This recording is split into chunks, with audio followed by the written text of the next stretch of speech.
नमस्कार, मैं हूं आरजू अंसारी और आप देख रहे हैं राष्ट्रीय जगत विजन न्यूज। सुदखोरी, रंगदारी और अवैध हथियार रखने के आरोप में फरार चल रहा हिस्ट्री शीटर वीरेंद्र सिंह तोमर आखिरकार पुलिस के हत्थे चढ़ गया। रायपुर पुलिस ने उसे मध्य प्रदेश के ग्वालियर से गिरफ्तार किया है। आरोपी बीते 151 दिन से पुलिस को चकमा दे रहा था। रायपुर पुलिस की टीम उसे सड़क मार्ग से रायपुर ला रही है। वहीं उसका भाई रोहित तोमर अब भी फरार है, जिसकी तलाश में पुलिस की टीम लगातार दबिश दे रही है। बता दें कि वीरेंद्र सिंह तोमर रायपुर का आदतन अपराधी है।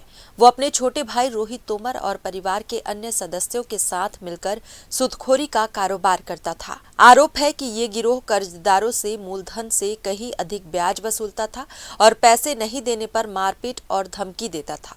वीरेंद्र सिंह तोमर के खिलाफ पहला मामला वर्ष 2006 में दर्ज हुआ था। पुलिस ने उसे आदतन अपराधियों की सूची में शामिल किया है।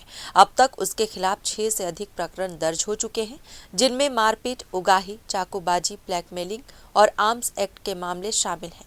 करीब 5 महीने पहले प्रॉपर्टी डीलर दशमीत चावला ने वीरेंद्र के भाई रोहित तोमर के खिलाफ मारपीट की शिकायत तेलीबांधा थाने में दर्ज कराई थी। इसके बाद से रोहित फरार हो गया था।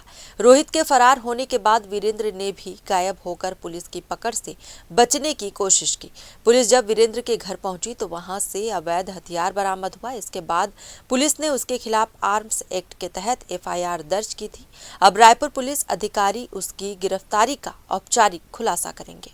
फिलहाल इस खबर में बस इतना ही। देश प्रदेश की खबरों से अपडेटेड रहने के लिए हमारे चैनल को सब्सक्राइब करें और नए खबरों के नोटिफिकेशन के लिए बेल आइकॉन जरूर दबाएं। नमस्कार।